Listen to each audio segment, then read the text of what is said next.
এদিকে কিছু সুতো ওদিকে কিছু সুতো এসে জড়ো হয়ে, ঠিক তেমনিভাবে মানুষের শরীরও মাতৃগর্ভে তৈরি হয়, কেউ ওটাকে শেপ দিতে পারে না, তো নিজের থেকে শেপটা হয়।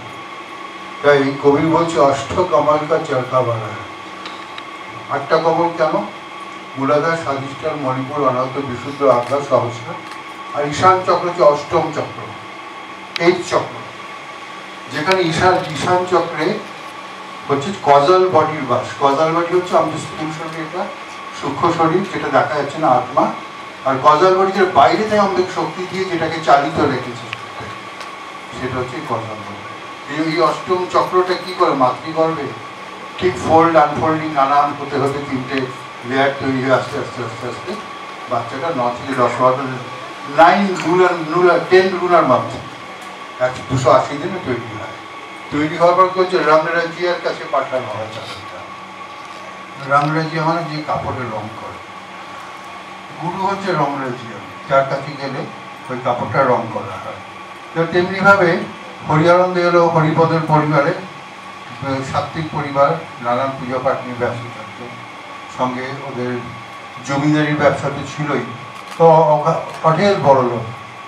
যাই হোক, সেই হরিপদ ভট্টাচার্যের বাড়িতে যত পুজো পাঠের যত নিয়ম ছিল, মন্ত্র ছিল, তৎকালীন যা যা শাস্ত্র পাঠ, মাত্র 4 বছর বয়সে উনি ঠোঁটস্থ করে ফেলেন, কণ্ঠস্থ, ব্রেনের মধ্যে রাখা ছিল শব্দগুলো হরিহরণজি। তখন ওনার নাম ছিল রবীন্দ্রনাথ। ও গুরুদেব জন্মানোর পরে গুরুদেবের বাবা উনি একজন ভালো অ্যাস্ট্রোলজারও ছিল। উনি অ্যাস্ট্রোলজি করে, ওরা কুস্তি বিচার করে বললেন যে তোমার ছেলে সন্ন্যাসী হবে। তো নবীনকালী কান্নাকাটি করছে, ছেলে সন্ন্যাসী হবে। কারণ সব মাই বলে ছেলে মেয়েদেরকে বিবেকানন্দের মতন হয়, কিন্তু ছেলে যদি বিবেকানন্দ হতে যায়, সব থেকে বাবা মাই হাত চেপে বেঁধে যাস না বাবা, পাগড়ি পরে বেরিয়ে যাবে, গেরুয়া পরে আটকে যেতে যাবে। যাই হোক, তো হরিপদ বলাতে নবীনকালী ঠিক একই কিছু আচরণ করলেন। তখন হরিপদকে তো মহা মুশকিল, শাস্ত্র তো ভুল যাবে না, তো ছিঁড়ে ফেলে বলে দাঁড়াও আমি তো ভুল করছি, আমি আর একবার করে দিচ্ছি। তো বলে না না, তোমার ছেলে সংসারী হবে এবং তার 1000 ছেলে মেয়ে হবে তোমার সব। তাই এই চেষ্টা, ওনার যে শেখার চেষ্টা ছোটবেলা থেকেই, নিজেকে জানার যে চেষ্টা, ছোটবেলা থেকে ওনার কোনো বন্ধ ছিল না, চিরকাল শেখাটাই ছিল না একমাত্র কাজ। আমার এই আপনাকে যে জানা আমার পুরাবে না।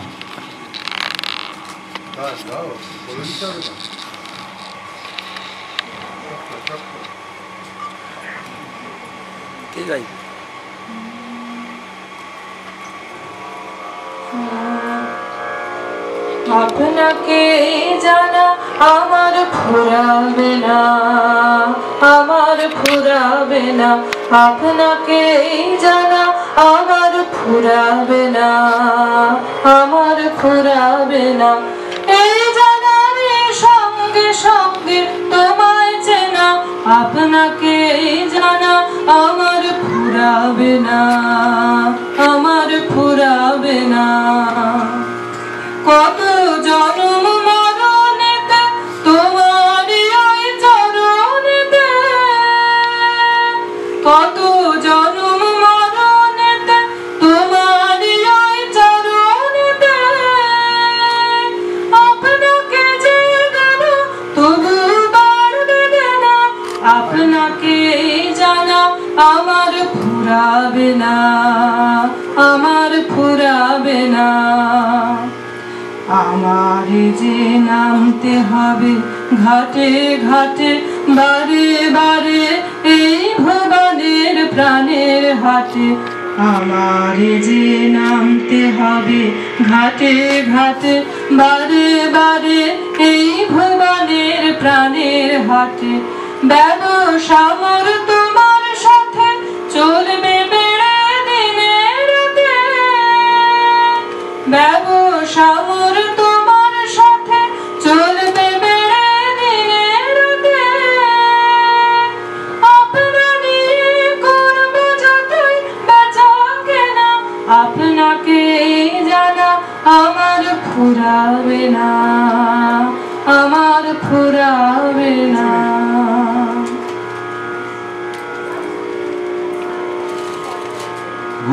ছোটবেলা থেকেই সত্যের জন্য খুব পজিটিভ ছিল। ওনার বাবা ওনাদের যে অফিস ঘর তথা যেটাকে বলা হয় আগেকার দিনের যে বৈঠকখানে যেখানে বসে ব্যবসার সব কাজকর্ম হতো, তো উনি লেবারদেরকে খুব গালাগাল বন্ধ করতেন। গুরুদেবের বাবা হরিপদ ভট্টাচার্য। চলে যাচ্ছিস? যা। তুমি ঘুরে আসছো তো, না তুমিও পালিয়ে যাচ্ছ? ভালো ভালো রান্না আছে। এবার গুরুদেব বাবা যেহেতু জমিদার মেজাজের লোক, জমিদারি ব্যবসায় লেবার খাটাতে খুব কিস্তি কেউ করতেন, সোজা কথায়। গুরুদেব ওটা কোনো পছন্দ হতো না। একদিন উনি অফিসের বাইরে দাঁড়িয়ে আছেন, সবাই চলে গেছে। তখন বলছে যে তুমি কিছু বলবে আমাকে? মানে হরিপদ ভট্টাচার্য রবীন্দ্রনাথকে জিজ্ঞেস করছে তুমি কিছু বলবে আমাকে? বলে হ্যাঁ বলবো। বলে কি করে বলবো, আপনি সাহস না দেন? বলে কি বলবে বলো? বলে সাহস দিন তাহলে বলি। আগেকার দিনে বাবা ছেলের রিলেশনটা কিন্তু খুব স্ট্রং রিলেশন ছিল, আমাদের সময়ও তাই ছিল অন্তত। মানে মুখ চলার আগে হাত চলত, মানে আমরা খুব ভয়ে ভয়ে থাকতাম। এখন তো উল্টোটা, মানে টিচার যদি স্টুডেন্টের গায়ে হাত দেয় পরদিন পুলিশ কেস হয়ে যায়, উল্টো ঘটনা ঘটে। তো যাই হোক, তখন এরকম ঘটনা তখন বলেন আপনি আমাকে শক্তি দেন বা আমাকে সাহস দেন। তো বলছি এই যে আপনি বাজে বাজে নোংরা কথাগুলো বলেন সমৃদ্ধি, এটা আমি কি শিখছি আপনার কাছ থেকে? তুমি যাও এখান থেকে। বলে না, এটা আপনাকে উত্তর দিতে আপনি কি শিখছি তার আমি আপনার কাছ থেকে। তো বলে আচ্ছা ঠিক আছে, যাওয়ার বলবো না। তা এরকম ঘটনার পরে হরিপদ ভট্টাচার্য গালাগাল বন্ধ করেছিলেন। এবং হরিপদ ভট্টাচার্য নিজে যেই সংস্কৃত মন্ত্র শ্লোকগুলো জানতেন, হরিপদ ভট্টাচার্য সম্পূর্ণ তার কাছ থেকে কিন্তু শিখেছিলেন। এবং 11 বছর হতে না হতেই উনি তখন পাগল দিয়ে নেওয়ার জন্য, উপনয়ন নেওয়ার জন্য, এবং 11 বছর বয়সে ওনার উপনয়নও হলো। এবং সেই উপনয়ন হওয়ার পর উনি তখন বাবাকে চেপে ধরলেন যে আমাকে শুধু উপনয়ন দিলে তো হবে না, আমাকে সঙ্গে মন্ত্র দিতে হবে। তো বলছেন না এখন তো হবে, তুমি আগে উপনয়ন তুমি গায়ত্রী করো, তারপর বলেন আমাকে এখনই দিতে হবে, নাহলে আমি কোনো কিছুই করবো না, খাওয়া দাওয়া কিচ্ছু করবো না। তখন বাধ্য হয়ে হরিপদ ভট্টাচার্য হরিহরানন্দ কথা রবীন্দ্রনাথকে মন্ত্র দীক্ষা দিয়ে প্রথম আচার্য গুরু ওনার হয়েছিলেন। এবং তখন থেকে ওনার সেই খোঁজা শুরু হলো। রূপসাগরে ডুব দিয়েছিলেন। রূপসাগরে ডুব দিয়েছি অরূপ রতনা আশা করে, ঘাটে ঘাটে ঘুরব না ভাসিয়ে আমার জীর্ণ তরি রূপসাগরে ডুব দিয়েছি অরূপ রতনা আশা করি। সময় যেন হয় রে ঢেউ খাওয়া সব চুকিয়ে দেবার, সময় যেন হয় রে ঢেউ খাওয়া সব চুকিয়ে দেবার, শোধায় এবার তলিয়ে গিয়ে অমর হয়ে রব মরি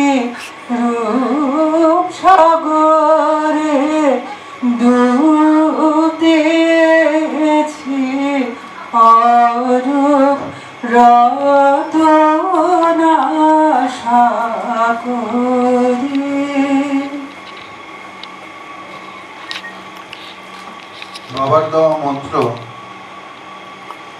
উনি বরাবর পারায়ণ করতে করতে একটা জায়গায় গিয়ে বলেন, এতে আমার খিদে মিটছে না, আধ্যাত্মিক খিদে মিটছে না, আপনি আমার সংগঠিত প্রপার দীক্ষার ব্যবস্থা করুন। বাবাকে বললেন, তখন বললেন যে ঠিক আছে, তাহলে আমাদের কুলগুরু বিজয় কৃষ্ণ চট্টোপাধ্যায়ের কাছে চলো, সেখানে তোমার দীক্ষা হবে।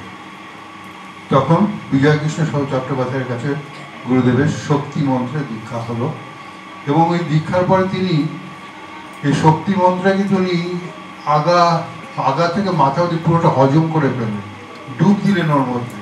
কিন্তু ডুব দিয়েও দেখলেন কমপ্লিটের মধ্যে আসছে না, কিছুতেই যেন কমপ্লিটনেসটার মধ্যে কিছুতেই কমপ্লিটনেসটা আসছে না। রূপসাগরের ডুব দিয়েছি, অরূপ রতন আশা করি। উনি আশাই করতে থাকেন, কিন্তু পেলেন না ওই মন্ত্রতে, উনি কমপ্লিটনেসটা এলো না।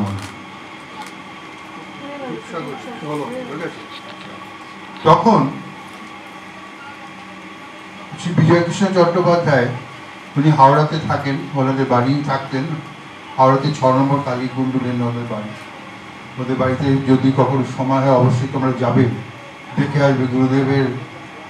গুরুদেবদের কুলগুরুর বাড়ি ওটা। বাড়িতে এখনো বিশাল বড় উঠান আছে, যেখানে অষ্টমীর দিন 108টা যজ্ঞ একসঙ্গে হয়। এবং বিজয়কৃষ্ণ চট্টোপাধ্যায়ের যেটা প্রচুর বই আছে, যেটা আমাদের প্রাচী পাবলিকেশন বিক্রি করছে, সেই বইগুলো পড়লে বিজয়কৃষ্ণ সম্বন্ধে আরও অনেক কিছু জানতে পারবে। যদি তুমি জানতে চাও নিশ্চয়ই আরও জানতে পারবে, কিন্তু ক্রিয়া করার পর জোর দেওয়াটা বেশি জরুরি।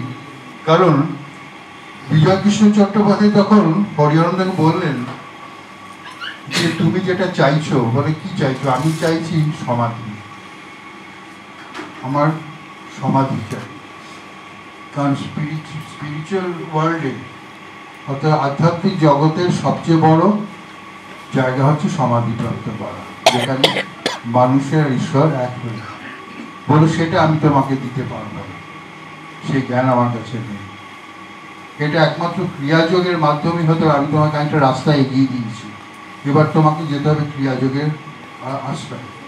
যেখানে গেলে তুমি সমাধির প্রকরণটা শিখতে পারবে।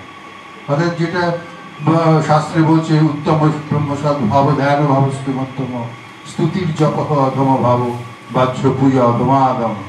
সেই যেটা ব্রহ্মরঙ্গের ব্রহ্মসৎভাবে সদা সর্বদা থেকে পুজো করা, ঈশ্বরের সঙ্গে যুক্ত হয়ে থাকা, সেই টেকনিক জানার জন্য তিনি যুক্তিশ্বরজির কাছে গেলেন। এবার যুক্তিশ্বরজির কাছে যখন গেলেন, তখন যুক্তিশ্বরজি বেশিরভাগ সময়ই না একটা বেদির উপর বসে ধ্যান করতেন, সাম্ভবী মুদ্রাকেই থাকতেন, চোখটা খোলা। অর্থাৎ চোখ খুলে সাম্ভবী মুদ্রাকে গুরুদেব, যেটা কালকে অঙ্কুর আমাকে বলছেন, উনি বলতেন যে মেডিটেশন উইথ ওপেন আইস, চোখ খুলে ধ্যান। অর্থাৎ অন্তর্লক্ষ্য বহির্দৃষ্টি, আমার দৃষ্টি বাইরে, কিন্তু দৃষ্টি আমার লক্ষ্য বাইরে, কিন্তু আমার দৃষ্টি বাইরে, কিন্তু লক্ষ্য আমার আত্মাতে। এরকম পরিস্থিতিতে যুক্তিশ্বরজি সবসময় বসে থাকতেন, সামনের দিকেও গেলেও বুঝতে পারতো না। তা গুরুদেব বললেন, আমি ওখানে গেছি, যাওয়ার পর তোর সামনে দিয়ে নড়াচড়া করছি, গুরুদেব দেখেও দেখেন না। তারপরে একটা সময় কিছুবার উনি একটু চোখটা নামালেন, নামিয়ে আমার দিকে তাকিয়ে একটু মৃদু ভেসে আবার উনি ধ্যানের মধ্যে ঢুকে দেবেন। তখন আমি বুঝলাম যে আমি পাসপোর্টটা নিয়ে এসেছি, উনি আমাকে ভিসাটা দিলেন। তারপর দিন আমার দীক্ষা হলো এর কাছে, শ্রী যুক্তেশ্বরজির কাছে দীক্ষা হলো। যুক্তেশ্বরজি বললেন যে দেখো, ছোট্ট একটা বীজ, সেটাকে যখন রোপণ করা হয়, ওটা একটা বিরাট বড় মহির মতো গাছ। এই গাছটা কিনা অসংখ্য মানুষকে ছায়া দেয়, ফল দেয়, কিন্তু সেটাকে অত্যন্ত যত্নের সঙ্গে, ভালোবাসার সঙ্গে পালন করতে হয়, খুব কষ্টের সঙ্গে দয়া দিয়ে তাকে পালন করতে হয়। তবে দয়া দিয়ে হবে কি মন। এখানে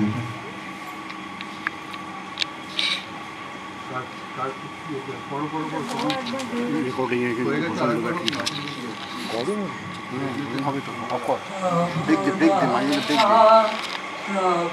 দয়া দিয়ে হবে